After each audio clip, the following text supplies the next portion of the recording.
Well, we're glad you made it here to our 8:30 service on this crisp, chilly morning, and so thank you for being here in worship today.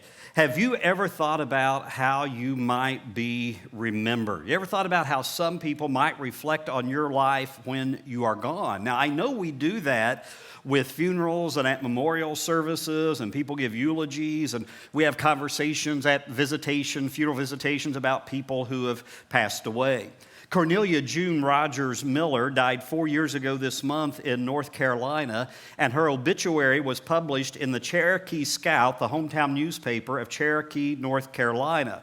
Now, while no one is sure of the origin of this obituary, except that some of it seemed to be plagiarized from a similar that was published in Florida in 2008, it made a lot of people reflect on Mrs. Miller's life. Part of Mrs. Miller's obituary read, "We are thankful for the life that was issued forth because of June. We wish she could have appreciated the abundance of life she was given. Drugs were a major love in her life, as June had no hobbies, made no contribution to society, and rarely shared a kind word or a deed in her life. Please let June Miller's life be a cautionary tale to you. Addiction and hatred are no es bueno for the living. We speak for the majority of our family when we say her presence will not be missed by many. Very few tears will be shed, and there'll be no lamenting over her passing. Her family will remember June, and amongst ourselves, we'll remember her in our own way, which were mostly sad and troubling times throughout the years. We may have some fond memories of her, and perhaps we'll think of those times too. But we truly believe at the end of the day, all of us will really only miss what we never had: a mother, a grandmother, a great-grandmother. We hope she's finally at peace. As for the rest of us left behind, we hope this is the beginning of a time of healing and learning to be a family again. There'll be no service, no prayers will be said, and no closure for the family that she spent a lifetime tearing apart. We cannot come together in the end to see to it that her grandchildren and great-grandchildren can say their goodbyes. Her legacy is written." Now, her son accuses his two sisters of writing this scathing obituary, and one of the sisters has vehemently denied it. Now, the editor of the newspaper said that all obituaries are reviewed, and while he will not release the one who wrote the name of the person that wrote this obituary, he said that the will of that family member overrode his own will. By the way, I found it interesting, the editor of the paper at the time was David Brown. Not our David Brown, but another David Brown. But just to be safe, don't let our David Brown write anything about me if I should suddenly die while preaching today. But what an indictment of a life. How do you want to be remembered? How do you think people will reflect on your life? Well, there's a passage of Scripture that Vicki read for us just a few moments ago that we're coming to as we finalize this series called Sync, aligning our resources with God's priorities. And in this passage in Matthew 25, Jesus gives both a commendation and an indictment. The last 2 Sundays we've studied from Matthew 25, and as I mentioned, we'll wrap up Matthew 25 in this series today. Now, Matthew chapters 24 and 25 deal with the return of Jesus Christ and the judgment that's going to occur. And the major question of the 3 parables in this chapter has been, what do I need to do now so I can be ready then? So many areas of our lives can be impacted by that question, but we're studying about it in light of how we view our money, how we view our possessions, how we review the resources that we have as we go through this life. Some of you have heard me mention before one of my professors in college, Mr. Gemeinhart. We called him, "Oh, give me a heart." Mr. G was always tough on his test. Each semester in his classes, each class, he would give 11 quizzes, 11 pop quizzes, and then he would allow you to drop the 11th quiz as far as which one was the lowest grade. The problem with my 11 quizzes is they all were low grades. It was hard to drop just one. Mr. G would tell us that those quizzes were important to help us prepare for his midterm and his final exam. And he used those quizzes as 1/4 of our grade. 1/4 of our grade was the quiz, 1/4 was a term paper in each class, 1/4 was a midterm exam, 1/4 of the grade was a final exam. I remember one of Mr. G's classes, I think it was church history, and one of the girls in the class said, "Mr. G, why don't, instead of you giving us 4 different grades, why don't you just base the grade in our class on one final comprehensive exam?" And I remember he just stopped. He walked over to her desk, he put both hands on the desk, looked her right in the eyes, and he said, "Because I would blow you away." And nobody wanted a Mr. G comprehensive final exam. We're thinking, why in the world are you even asking that question? Are you crazy, woman? There's no way we want just one grade. I think Jesus' disciples were blown away by what he said in this final parable in Matthew chapter 25. Now, some Bible scholars say this ending passage in Matthew 25, it is a parable, and some Bible scholars say it is not a parable. Parables were used to give meaning to something in the kingdom of God, and it was for Jesus' listeners to determine if they were willing to allow God to reign in their lives in that particular area. Well, this passage certainly meets that criteria, but it seems to be more direct than allegorical. It seems to be more direct than kind of a metaphor that he might use in some other parables. Look at verse 31. When the Son of Man comes in his glory and all the angels with him, he'll sit on his glorious throne. All the nations will be gathered before him, and he'll separate the people one from another as a shepherd separates the sheep from the goats. He'll put the sheep on his right and the goats on his left. Now, often Palestinian shepherds would herd sheep and goats together. They would graze together during the day, often be pinned up together at night, but then there were times that they had to be separated. For instance, when shearing the valuable wool from the sheep, they'd have to separate the sheep from the goats. But in this passage, the rest of it deals with how people use their resources and the impact it can have on us as we stand before God in judgment. I have reread this passage multiple times this week, and it is probably, to me, one of the most sobering passages in all of Scripture. Now, I want to see some principles drawn from this passage that hopefully we can learn from, and more importantly, how we can respond with using our resources for God's priorities. Here's the first principle. Jesus elevated the awareness that we need to focus on others. Jesus elevated the awareness that we need to focus on others. Verses 34 through 40 are Jesus' commendation for those who noticed around them, those who were suffering and those who needed some attention. Then verses 41 through 46 are almost verbatim the same, but with the opposite response, that those who were suffering were ignored.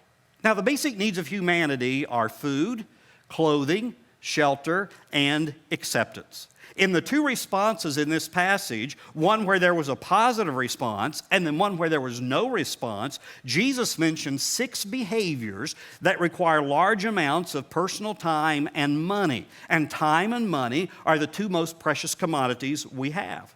Those 6 behaviors he lists are feeding the hungry, providing drink for the thirsty, inviting in the stranger, giving clothing to those who need it, assisting the sick, and visiting those in prison. Now, probably most of us in this room have done at least one of those, maybe several of those in some form. Occasionally, I'm requested to make a visit at the Licking County Justice Center to meet with an inmate. I've been a few times up Interstate 71 to Richland Correctional Institute in Mansfield.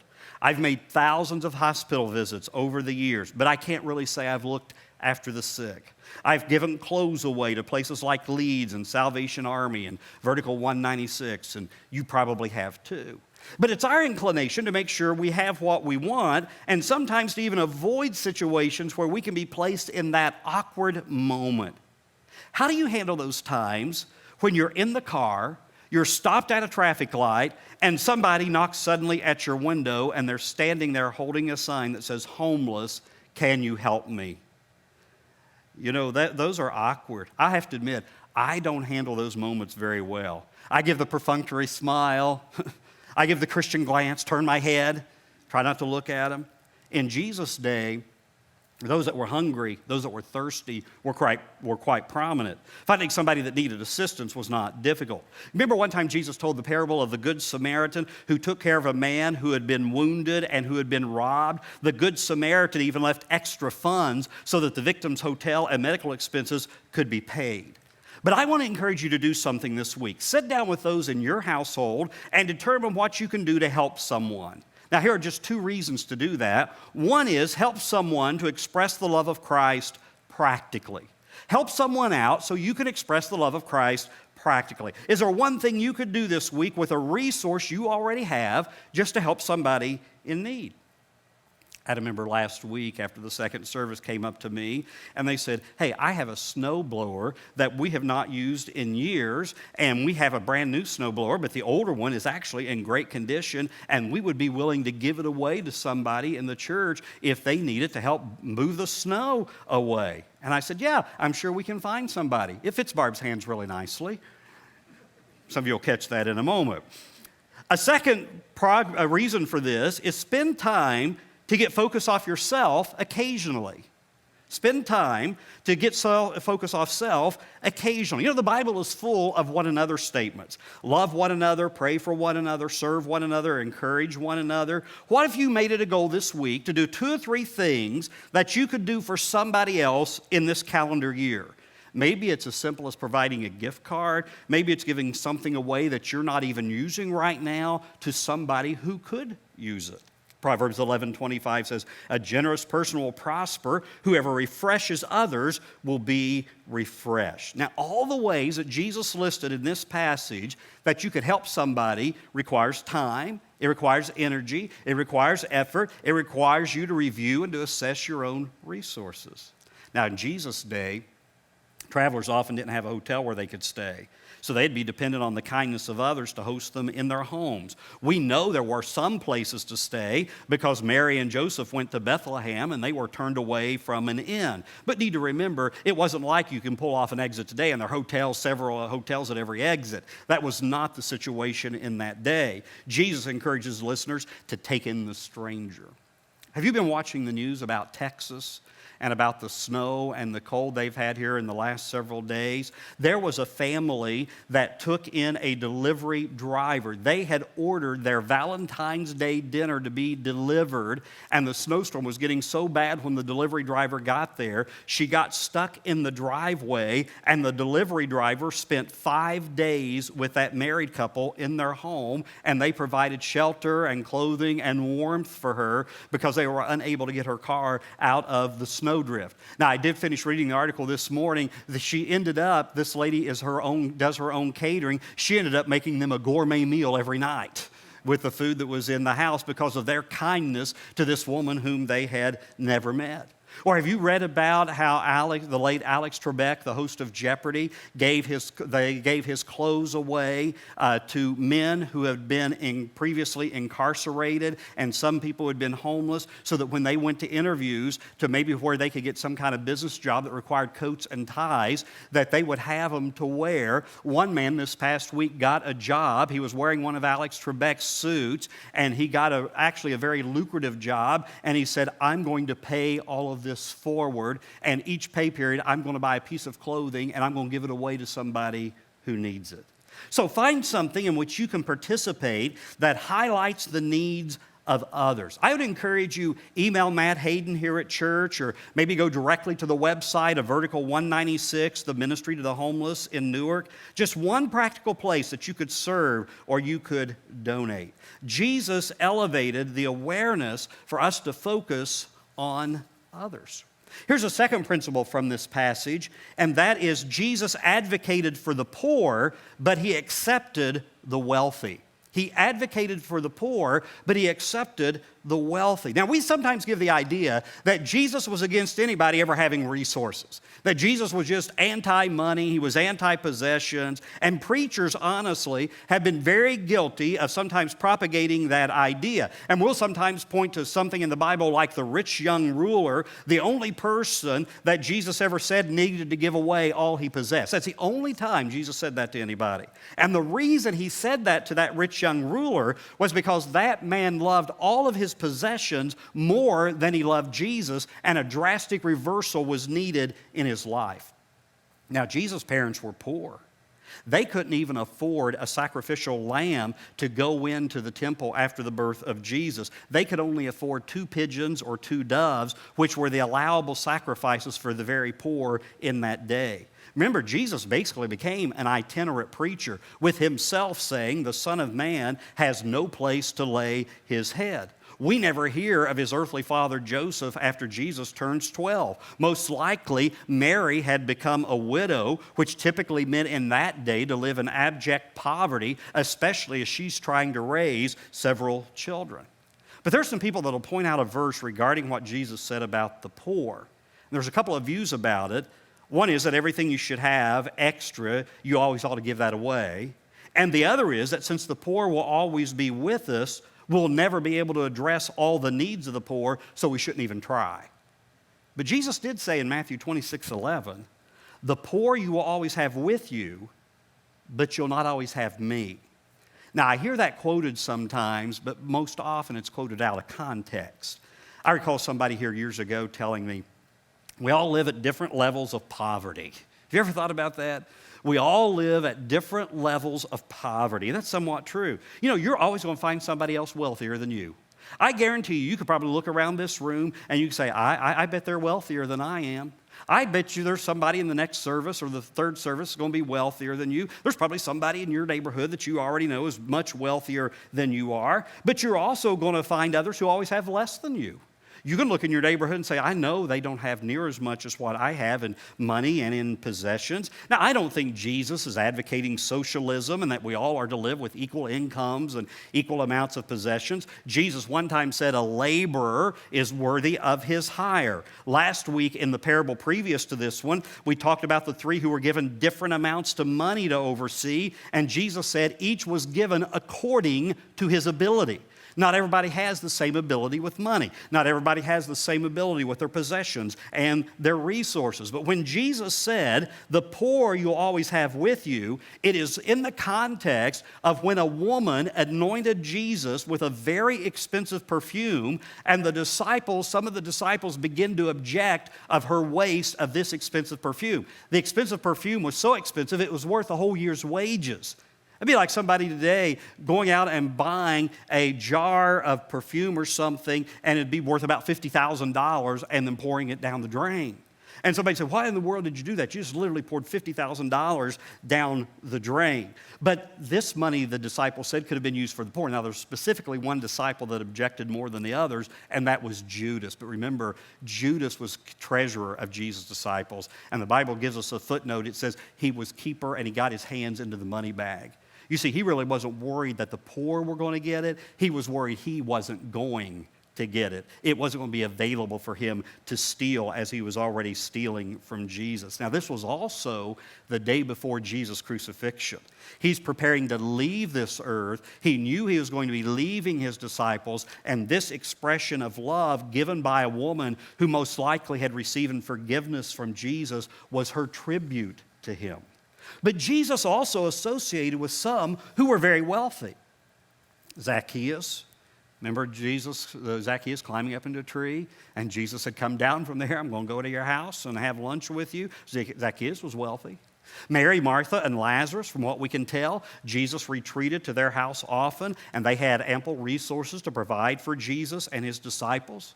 Joseph of Arimathea, he gave the tomb in which Jesus would be buried. It was a new tomb. Nicodemus paid for the burial spices to cover Jesus' body, and the Bible is very clear. It was 75 pounds of these spices. Now, that is estimated, I read today, or this past week, that the value of the 75 pounds of spices that were used on Jesus' body, if purchased today, would be about $200,000. And Joseph of Arimathea was willing to spend that kind of money that Jesus would get the proper burial. Now, later in the early church, there were some who were also very wealthy. Joseph, who was nicknamed Barnabas, became known as son of encouragement because he sold some property. He gave the money to the church. Lydia was a dealer of purple cloth, which was a commodity for the royal of her day, and it was also for the rich of her day. She had a very successful business, and she hosted the church in her home. Right before I went to Bible college, our church youth group was asked to serve dinner for a women's ministry that was being held at a member's home. And the husband in that home had a very lucrative job. This family had a very nice house. They drove very nice cars. This women's ministry dinner was held on a spring evening, but it was a very cool evening. And I was put as the person at the front door to take the coats of the ladies entering and hang them up for them. Now, several ladies had already arrived, and then another lady entered, and I took her coat, and she looked around in this gorgeous house and just stood there for a second or two, looking around, and she said, if these were really Christians, they wouldn't live like this. Now, her condescending comment was their lifestyle was way too extravagant. Their money should be used to helping others and not just buying things for themselves. But I had to really bite my tongue. Because while the couple hosting that event did not broadcast all their good deeds, many of the youth group members there were very aware of their generosity. They had sponsored many of us in the youth group to go to church camp. They had sponsored several of us to go on mission trips together. Later that summer, that couple came to me. This was my summer between my senior year in high school and my freshman year in Bible college. And they came to me and they said, we would like to financially support you in your study of ministry. And over my 4 years in Bible college, they paid 15% of my entire Bible college bill. So they gave several thousands of dollars to me, to the school, to help pay towards my bill. They were very generous people. So this passage, I do not see as an indictment of those of us who have ample resources, but I think it is a great reminder that often we depend on possessions and money for our security. So in these next few minutes, I want to talk about how we each need to review and assess our possessions. You know, as Americans living in a 21st century consumer-driven capitalistic culture, it is difficult for us to think of living with less, and that less could actually be a sign of God's favor as much as having more. Brian Jones, and Brian's parents go here to our church, Brian Jones, in his book Finding Favor, God's Blessing Beyond Health, Wealth, and Happiness, suggests there are two truths we ought to consider. Here's the first one. The more we consume, the more in bondage we are. The more we consume, the more in bondage we are. And he quotes a guy named Joshua Becker. Joshua Becker has written a couple of books. One of them is The More of Less and The Minimalist Home. He also has a website called Becoming Minimalist.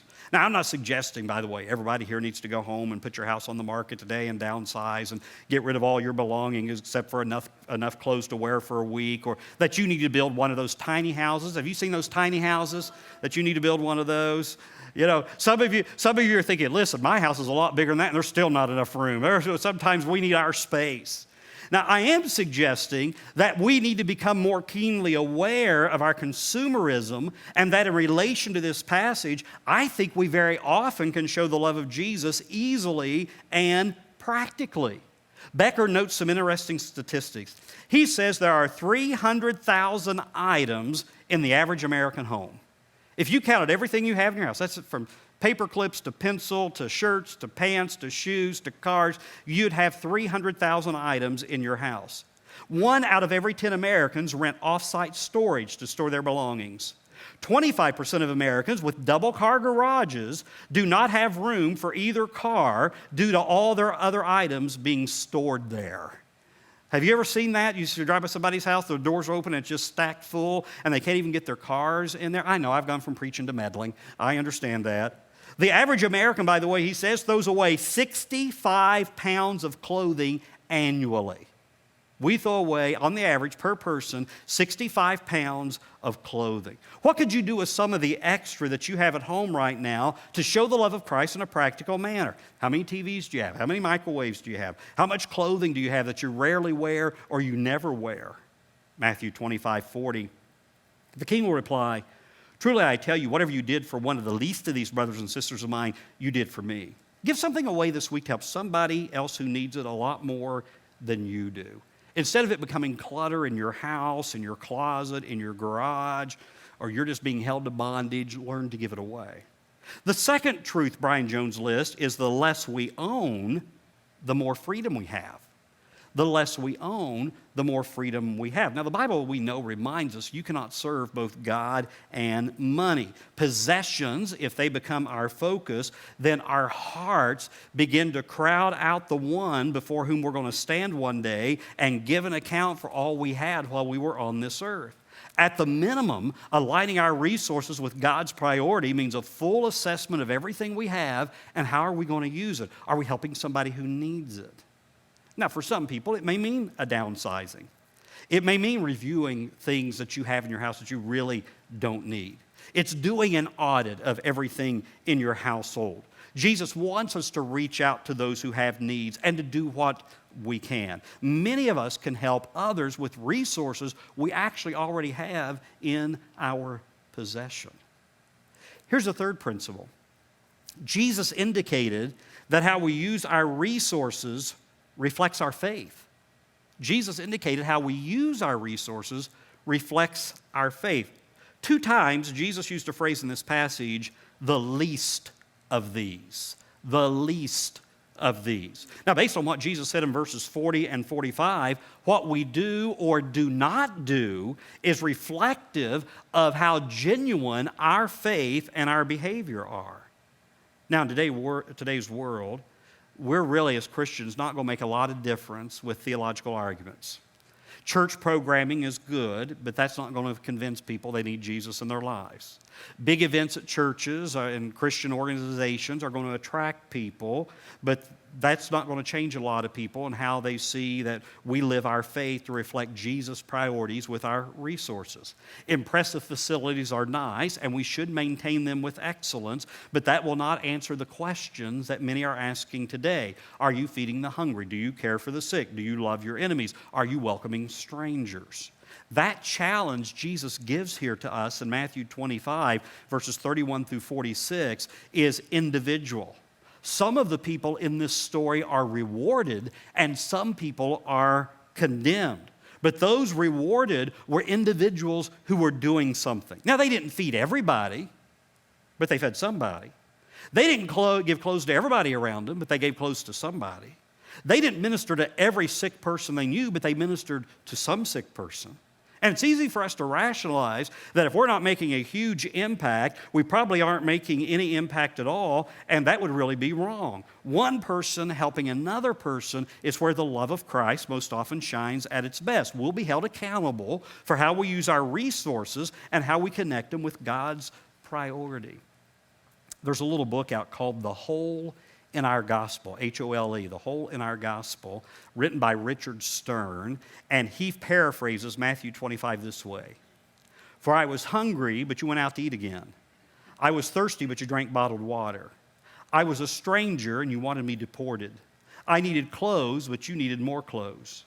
I was sick, and you pointed out the behavior that led to my sickness. I was in prison, and you said I was getting what I deserved.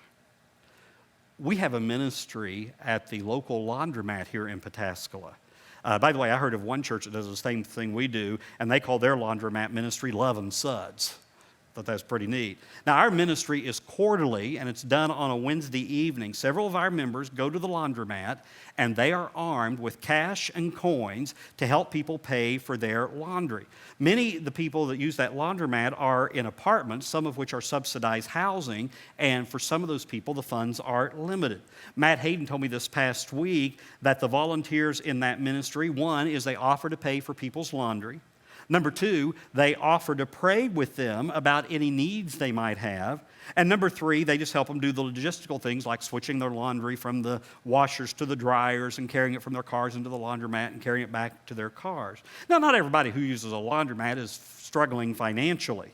Sometimes your washer goes out and you've got dirty clothes and you got to go to the laundromat and you got to get those cleaned. Or sometimes if you've got a big family in your house or maybe your kids are all involved in sports, it's just easier to go to the laundromat. My best friend down in Kentucky, they have 5 kids and all 5 of their kids play in 2 or 3 sports each. They have 2 sets of washers and dryers in their house and they both are running almost 24 hours a day. And he said occasionally it is just better and quicker to go to the laundromat, and he said we take it over. He said we just put everything in it all one time and actually try to get caught up. But he said when we do that, it costs us a fortune. to do all of that laundry. So not everybody goes to the laundromat is financially struggling. But Matt told me that several people in the laundromat have seen some of our volunteers paying for people who did need assistance, and then they are turning around and helping people they know who need assistance. And so it gets contagious, and other people help others. When Jesus asked the question, their clothes were dirty, did you help so they could be cleaned? Now, if you read this passage carefully, Jesus takes our care of those in need very personally. Verse 40 I read a moment ago gives that in the positive, but Jesus gives that truth in the negative too. Verses 45 and 46, he will reply, truly I tell you, whatever you did not do for one of the least of these, you did not do for me. Then they'll go away to eternal punishment, but the righteous to eternal life. Mark Moore, in his commentary on this gospel called The Chronological Life of Christ, says, they are punished not because of the evil they did, but the good they neglected to do. This is not because they didn't pay their dues to get into heaven, but because their behavior betrays their lack of commitment to Jesus, the only way to heaven.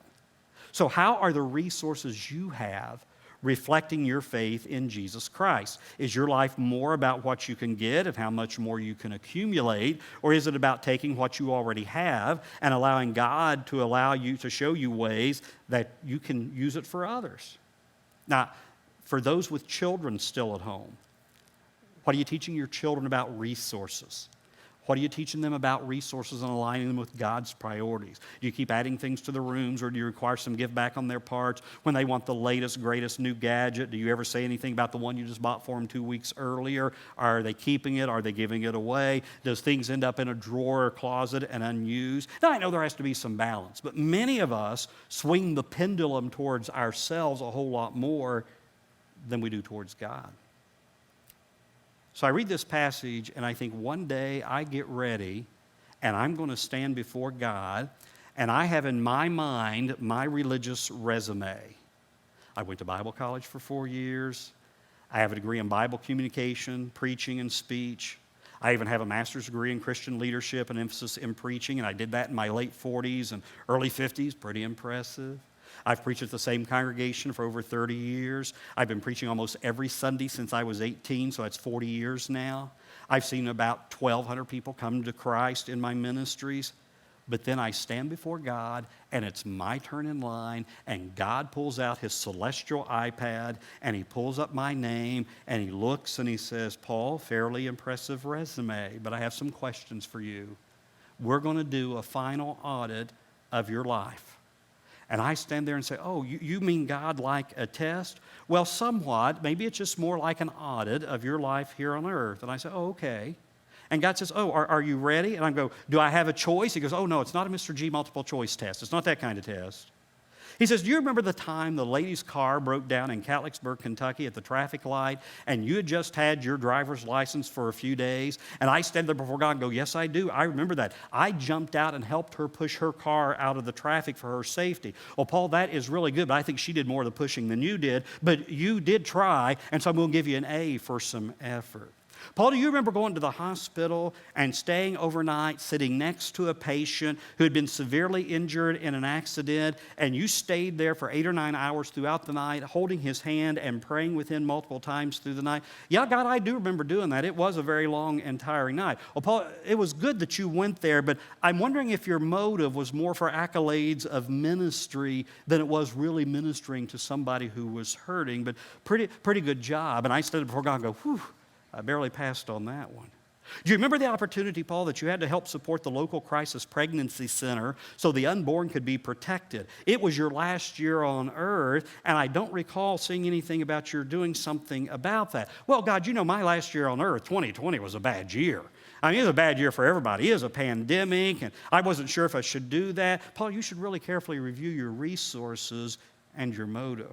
Paul, do you recall the time your server was somewhat negative and wasn't very good, and you griped to her, and that was your last couple of days on earth you did that? Well, yes, I do, God. I remember going out to eat, and I remember that server was kind of grumpy, and she really didn't do a very good job. And God, I think I had the right. And God says, the right? She was a single mother, working 2 jobs. She hadn't slept for 24 hours. You ran up a $40 bill. And I saw what you left on top of the $220s to pay for the bill. those 3 ones really didn't mean very much.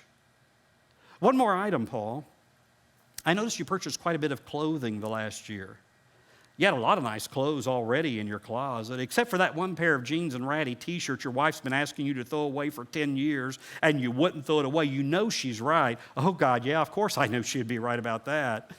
What did you do with all those old clothes you're replacing? Well, God, I'm really glad you mentioned all those old clothes I was going to replace. I did get them laundered, and I did fold them together, and I did place them in a big trash bag together. Oh, Paul, what did you do with them then? Well, I put them in the bag in the floor of my closet where it still is. Oh, Paul, that was the final question. Oh, God, what happens now? Paul, it's your sermon illustration. Don't blow it. You and I are going to have a final audit at how we used our resources to align with God's priorities. How are you going to do? Verse 34. Then the king will say to those on his right, "Come, you who are blessed by my Father. Take your inheritance, the kingdom prepared for you since the creation of the world." You know, an inheritance is something you receive when somebody dies. Inheritance is not something you typically earn. It's given out of a relationship, often from a parent to a child. Or it's given out of love. Maybe you've received an inheritance from a close friend. And if you have, it's most likely because of a document called a will. Hebrews 9:15 says, "For this reason, Christ is the mediator of a new covenant," or a new will, "and that those who are called may receive the promised eternal inheritance, now that he has died as a ransom to set them free from the sins committed under the first covenant," or under the first will. You see, the first will is the Old Testament. The second will is the New Testament. That's the will by which we operate, and that's the will by which we'll get an inheritance from God. And the one who died for the greatest inheritance we could ever receive had a very costly burial for his very costly death. And so we remember the inheritance in advance we'll receive by what Jesus was willing to do. We're going to pray and then watch a brief video and prepare for communion. Let's pray. Father, this morning, help to remind us that you desire that our resources are in sync with your priorities. That calls for each of us to give an assessment, and each person's going to be different. You do not say in your word to us, this is what each person must do, each person must give, but you do give us some very powerful and scriptural and spiritual principles by which we should try to live with the resources you have given to us. And so, God, may we daily assess what we have and daily assess what we can do with what we have. And so, God, every person is going to be convicted in a different way, but the one thing that should convict us most and should convict us the same is the overwhelming grace and love of Jesus Christ to go to the cross and to be willing to die for us. As we have these few moments to meditate on what he was willing to provide for us, may we look forward with great rejoicing the inheritance we'll receive. In Jesus' name, amen.